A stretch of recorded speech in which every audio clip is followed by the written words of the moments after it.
The DNC is officially underway in Chicago. We'll talk about that tonight. The little we know about Kamala Harris's platform, we'll talk about that. Mike Benz joins us with some eye-popping stuff on the deep state. All that and more coming up on I'm Right.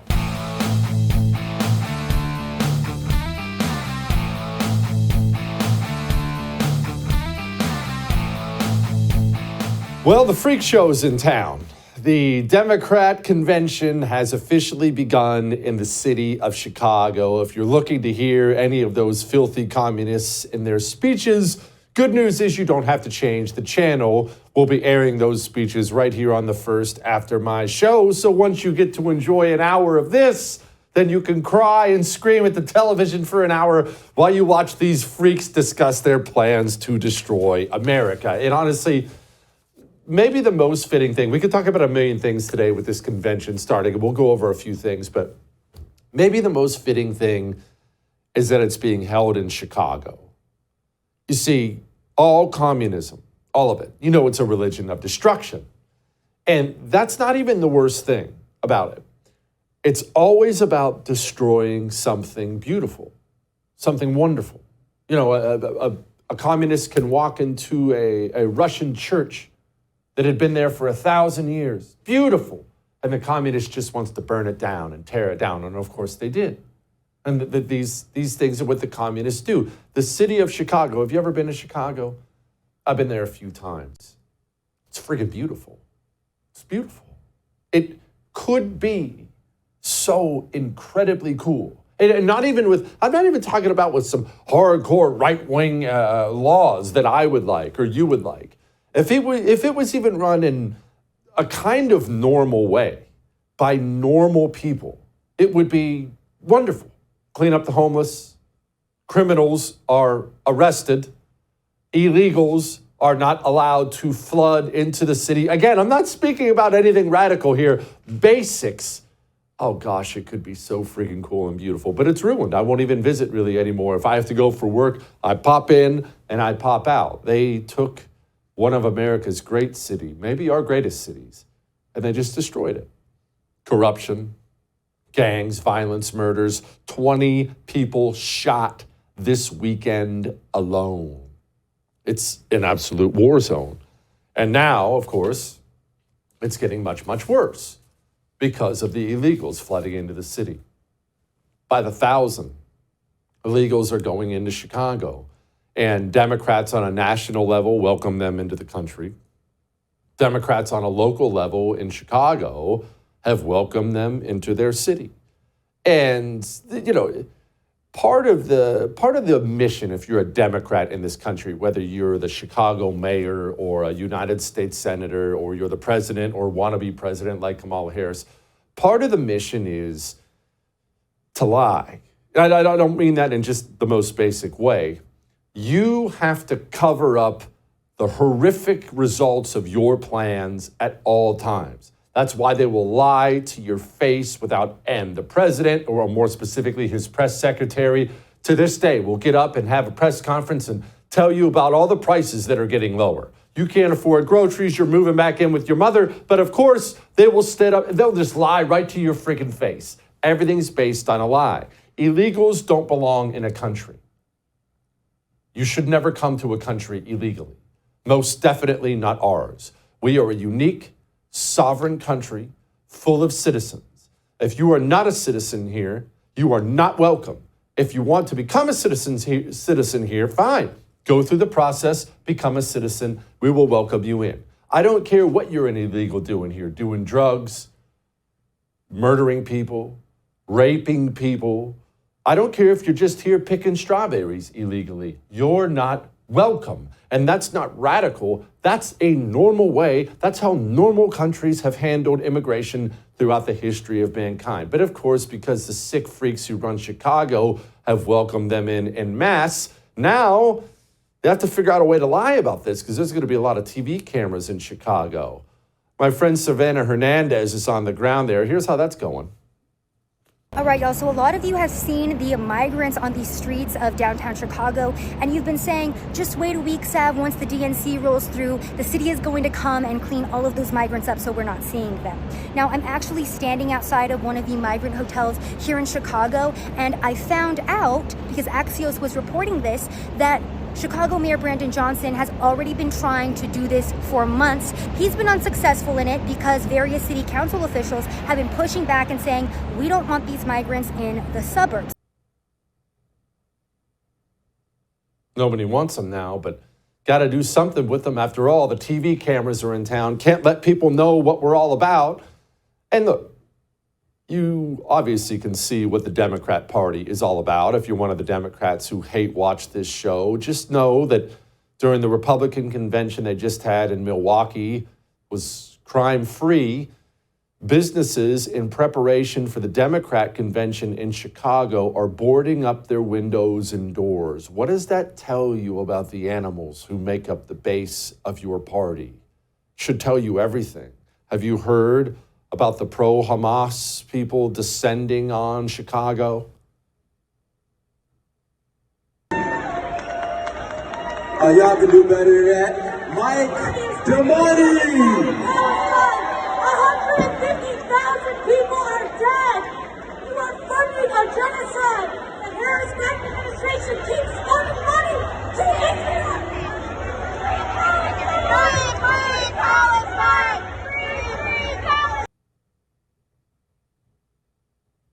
Yeah, all the freaks, all the street animals, they're all in one spot right now. Our friend Julio Rosas is talking about some things they're saying on the ground. Now, before I go to Julio, I just want to clarify, the estimate is 100,000 pro-Hamas street animals are descending on Chicago. Here's Julio's reporting.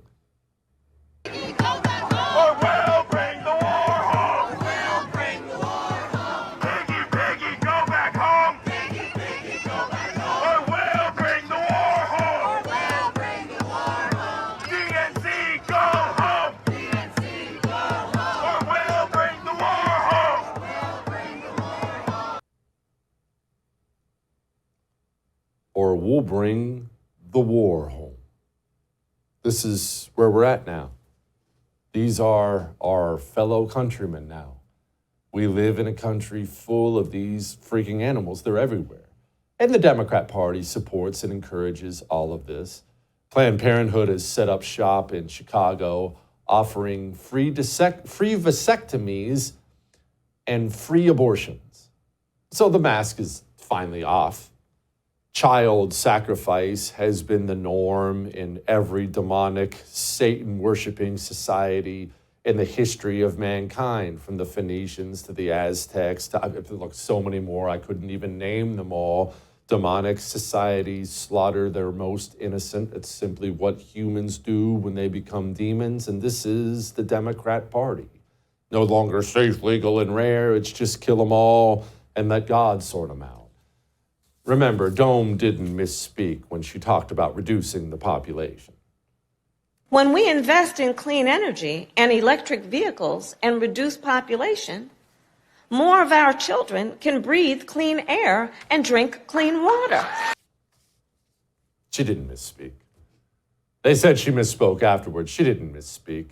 Democrat after Democrat, Bill Gates. How many people could I name for you right now who have talked about reducing the population on the planet? And of course, abortion's one of the many ways they do that. And all these Democrat officials gathering in Chicago this week, pretending to care about democracy and saving the Constitution, they're all going to politely ignore the fact that the sitting president of the United States of America was knifed in the ribs and forced out of the race for re-election. And Joe's brain is so melted at this point, he went on camera and pretty much admitted just that. Look, the polls we had showed that it was a neck-and-neck race. Would have been down to the wire. But what happened was a number of my Democratic colleagues in the House and Senate thought that I was going to hurt them in the races. And I was concerned if I stayed in the race that would be the topic. You'd be interviewing me about why did Nancy Pelosi say, why did someone, and I thought it'd be a real distraction. Yes. They won't discuss that this week. Look, look, this is me. There's nobody more willing to blast away at the useless GOP. Look, the GOP came out today and said Joe Biden has committed impeachable offenses.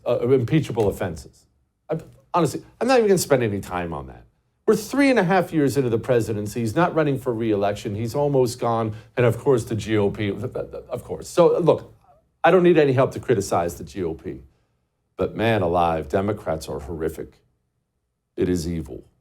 What's happening this week will be a great shining display of what this party has become.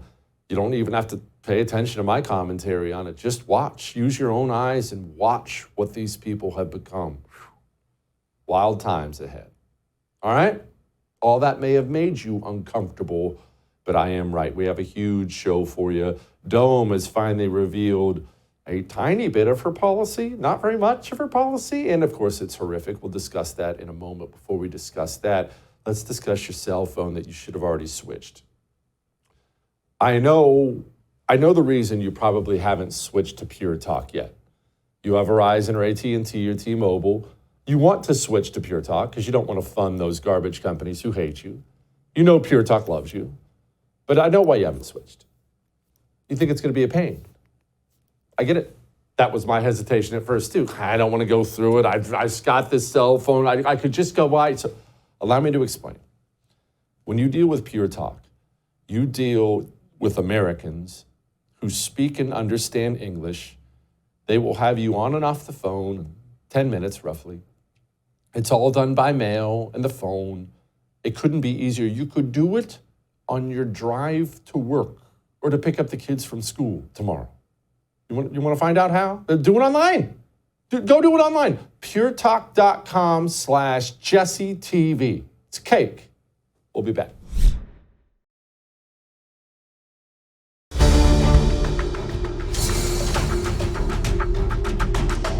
What does Kamala Harris stand for? What are her policies? Well, as we've talked about a bunch of people are talking about this right now.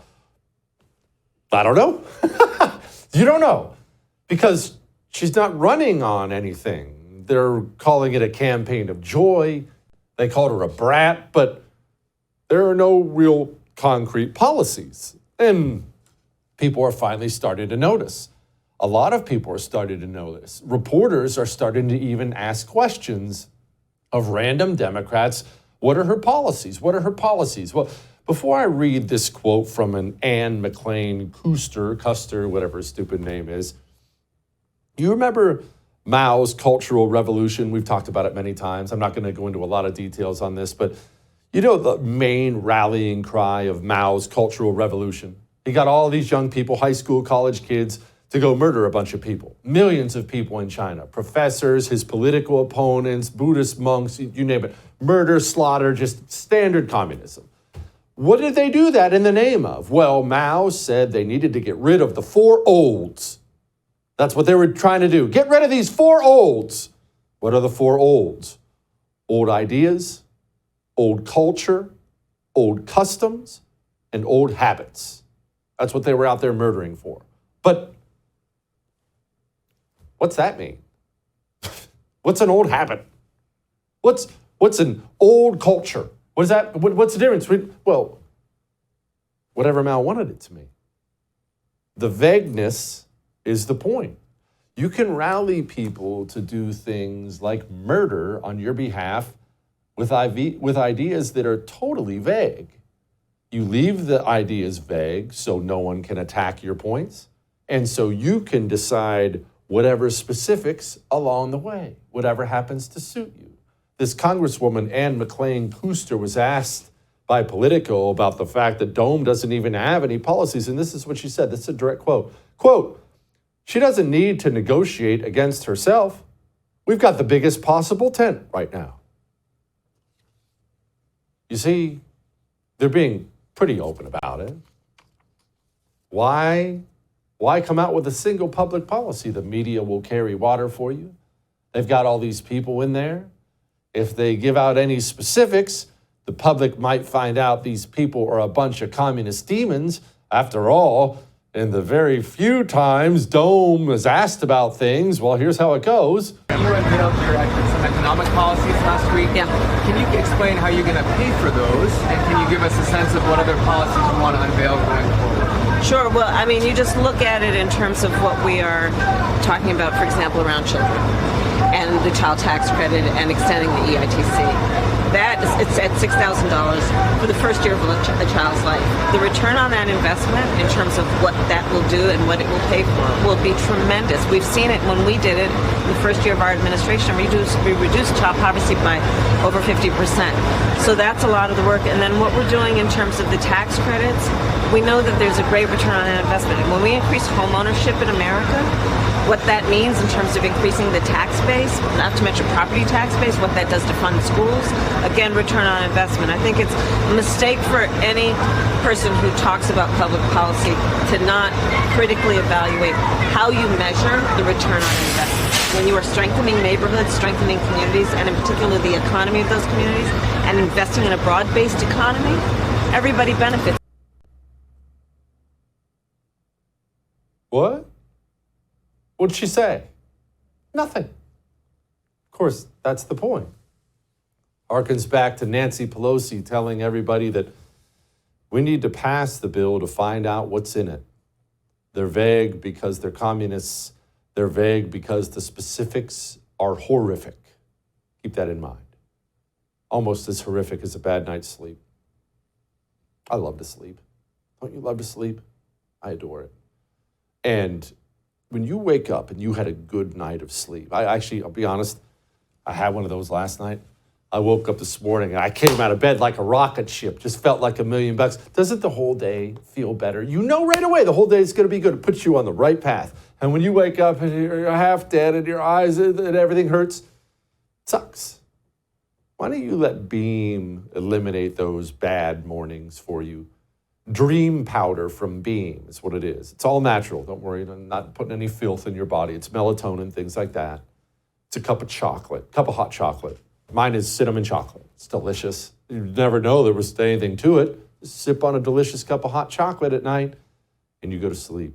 And gosh, you wake up feeling so good. Don't you want to feel like that every single day? For 40% off, you can. 40% off. Shopbeam.com/Jesse Kelly. Go get some dream powder. We'll be back.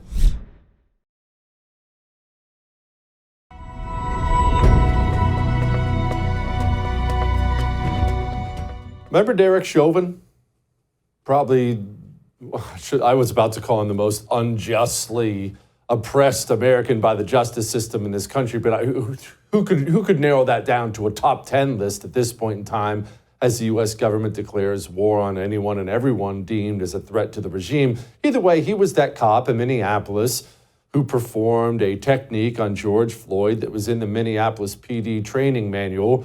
They then stopped that manual from being read at the trial, ramrodded this guy right into the prison system where he's since been stabbed and now transferred because he's a target. Keep in mind, this is a human being that did not commit a crime. Standard United States of America in 2024 activity. Joining me now, my friend Mike Benz, Executive Director for the Foundation for Freedom Online. I would highly recommend you bookmark that website or do whatever it is the kids tell you to do to make sure you go visit it every day. Mike, okay, you know what? You take it away. Well, there are a lot of strange unanswered questions about the 2020 so-called Summer of Love, the race riots that broke out in May 2020 and then gave rise to this very strange anarcho-tyranny period in our country where the rioters were protected by the prosecutors. In fact, in several major U.S. cities, the prosecutors ended up paying the rioters settlements for basically accidentally almost policing them. And then on top of that, the BLM organization ended up receiving over $50 billion from blue chip U.S. companies. We had the utter suspension of COVID-19 for about 4 weeks as doctors from public health systems all shouted in unison that there was a get out of pandemic free card because of the racism pandemic, which was even bigger. And so if you, a civilian, decided that lockdowns weren't fun or that you didn't want to wear a mask, well, you basically lost your job and even your social media account at some point. But if you did it in the name of rioting on the U.S. streets with the full backing of much of the Democrat Party and even some from the Never Trump right, and I'm not even saying that in a pejorative sense, it just is what it is, there was a strange kind of alliance. In fact, you even had Maxine Waters saying that people should take to the streets and cause good trouble. You had Kamala Harris doing bail funds for them and in order to and basically saying that they shouldn't go home. But there's another element of this which sort of gets into the world that I've been focused on around. I mean, it's really around internet censorship is what my focus is. But the point that I continually preach is to understand what's behind internet censorship in America. You need to go upstream and understand the power structures of our foreign policy establishment and the toolkit that they use around the world, because that is what came home to establish the internet censorship structures that we currently have. And I recently did a lecture, actually for the past 2 weeks, I've been doing these long streams going through the use of racial rent-a-riots by our foreign policy establishment very deliberately in order to force political outcomes around the world. And I've been going through CIA operations manuals, through public special forces prospectus documents, and to show the very strange similarity between the politically motivated racial rent-a-riots orchestrated by our intelligence services and what happened in Minneapolis in the summer of 2020. Okay, please expand on that similarities, because I understand you had a 1983 CIA manual. You finally got that exposed. What are you talking about similarities, Mike? Is the CIA running an op on us with all this crap? Well, there's an amazing document I've posted publicly on my X account. I went over it for 6 full hours last week, and it's a 2021, so it's not even 1983. It's not 30, 40 years ago. This is literally just months after the Minneapolis race riot, and it was a U.S. Pentagon Special Forces manual for how to orchestrate a race riot in a hypothetical Western African country. And what the Special Forces document says is a couple people they're basically pitching to Congress why they need more funds in order to upscale these type of operations. And they give an example of what these type of operations entail. And so in one of them, there's 3 people from a civil affairs military detachment riding in a Jeep down a highway in Africa, and they see an advertisement, a billboard with Chinese characters on it, and they figure out that basically China's trying to buy a real estate development deal for land near a port in West Africa. The State Department sends an envoy to convince the African government not to go through with the deal. The African government refuses. And so the U.S. Special Forces Psychological Operations Division induces a crisis in the country in conjunction with the U.S. State Department in order to bring the African government to the negotiating table. And what they do is they capacity build connections into the African workers who are working for Chinese companies, who are working in the African government transportation sector, who are working in all the different trades, and they get them to, they quote, inflame racial tensions against the Chinese in order to have the Africans burn down Chinese buildings and to cut off their labor force. In the hypothetical, they brag about how they got 60% of Chinese businesses, the labor force, to leave. And they did this using U.S. taxpayer money, actually. They ended up bribing, in this hypothetical, the rioting workers in Africa with USAID job fairs, giving them no-show jobs, basically paying them to take to the streets and riot. And then essentially the State Department goes back so you can see how this all works together. You have the intelligence services, you have the military, you have USAID, and you have the State Department. The State Department ends up going back to the African government, and the African government, basically to get the riots to stop and to bring peace back, they end up acquiescing and canceling the port deal. This is just over a port deal. Now, trace that to some of the similarities that happened in Minneapolis in 2020. Now, one of the things that got my attention is Tim Walz had spent 25 years in the U.S. military. It was well known, publicly reported when he ran, but it was always in the capacity of a sort of National Guard affiliation. But then he was spotted on 4 separate occasions wearing a Special Forces hat. And this is something that a lot of people were saying was stolen valor because you're not supposed to wear something above your rank, essentially. But it turns out that Tim Walz was actually the chairman of the Special Forces caucus while he was in Congress before he ran for governor. And again, the Special Forces, I just said a minute ago, if folks at home are paying attention, is the exact unit that published the guide on how to orchestrate racial rent-a-riots. Now, what was Tim Walz doing when those race riots broke out in Minneapolis? And again, he was the chairman of the Special Forces Caucus. Well, he was the governor of Minnesota. Now, another thing that I had not actually seen until quite recently is that Mayor Fry, if you remember, the very strange mayor of Minneapolis who was sort of twerking in the streets, trying to appease the rioters, and a lot of embarrassing videos of him getting shouted out for his white privilege and told to go home. Well, he actually confessed in a public interview, quite sheepishly, that he, as soon as the riots broke out, he called Tim Walz to try to bring in the National Guard to end the riots.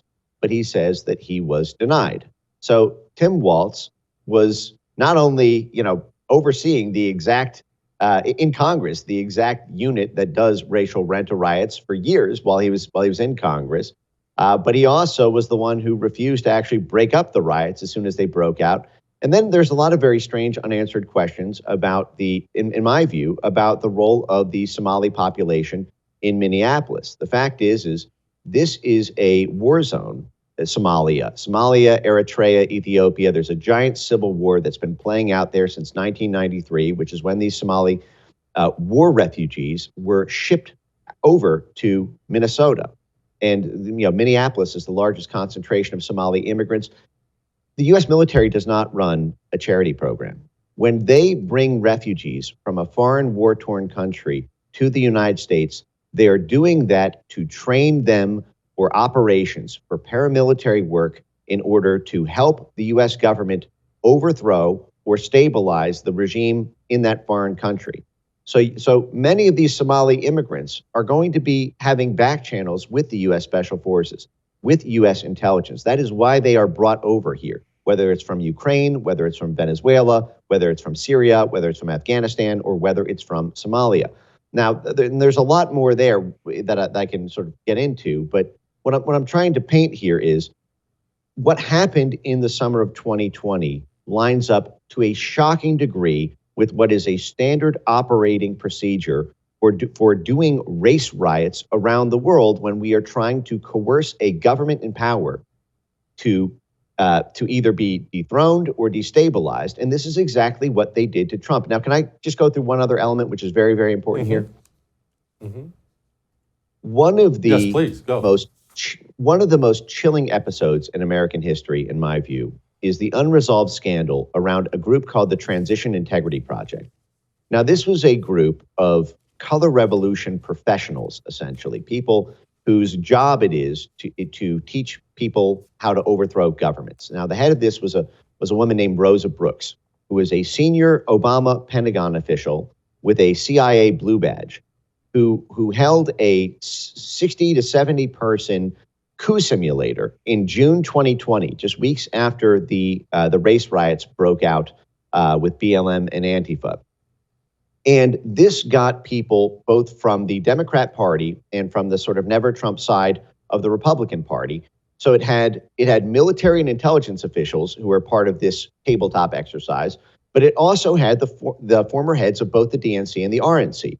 Donna Brazile, the DNC disgraced chairwoman who leaked, who gave Hillary Clinton the debate questions in advance, and Michael Steele, the George Bush, Dick Cheney aligned former RNC chairman.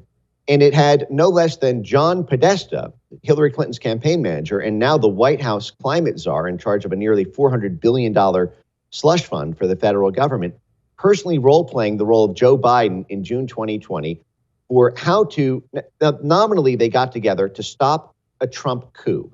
If Trump lost but refused to leave office, they would need to bring down a dictator in the way that we do through these racial rent-a riots, or through these rent-a riots like we did in Yugoslavia, like we did in Serbia to bring down Slobodan Milosevic, like we did in Tunisia and Egypt during the Arab Spring, like we did in this hypothetical from the special forces in West Africa. They said, so we need to get this capacity in place to be able to, and they 12 times in this document, they demanded to upscale the capacity to get people to, quote, take to the streets. And they emphasized the racial justice activists from Black Lives Matter, and they war gamed.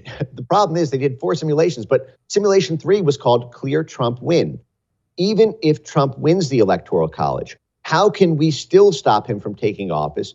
By bringing the country to its knees, by getting Black Lives Matter street muscle to destabilize the country in the same way we do in a color revolution. And it even explicitly said in our tabletop exercises, we presumed that BLM would be, quote, receptive to a Biden call to take to the streets, but that it was not robustly tested, and that between June and November of 2020, they advised the Democrat Party to, quote, resource, basically there's one other word, and resource new and emerging racial justice leaders to ensure that that even if mobilized, they would be able to be controlled. They said we need to be able to mobilize them, and we need to be able to control them once mobilized.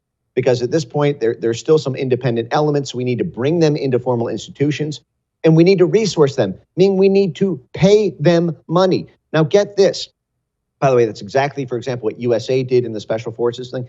But those blue chip companies who gave BLM $50 billion between the riots breaking out and election day of November 2020, those are all Chamber of Commerce companies. Now, if you remember the Time magazine article that Molly Ball wrote about how the right-wing paranoid fever dream of this giant conspiracy against Trump in the days following the election was actually true. This is Time magazine who wrote this.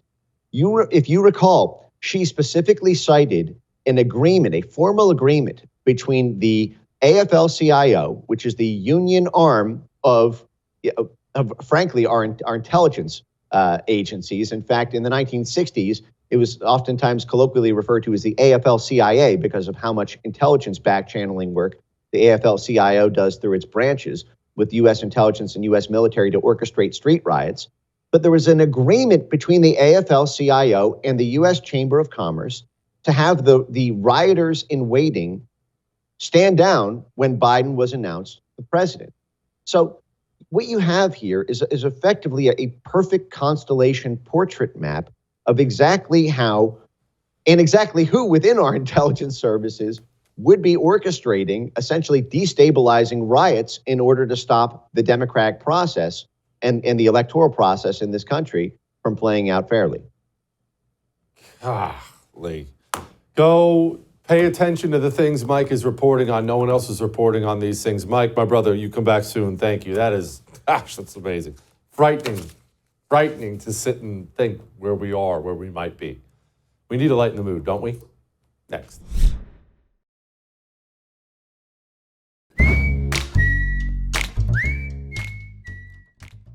Look, I love the ocean. It's time to lighten the mood, I should note. I love the ocean. And even though I love it, I love being in it, watching it, swimming in it, snorkeling in it, scuba diving. I am aware that it can be a very dangerous place. I'm always on the lookout for sharks or jellyfish or whatever it may be. I stepped on a sea urchin once. That wasn't fun. I gotta be honest, though. I never thought to look out for the shrimp.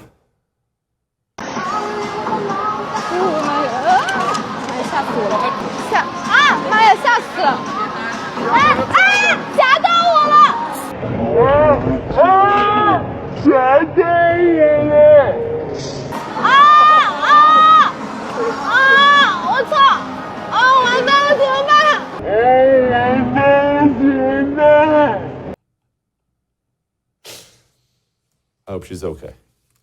I'll see you tomorrow.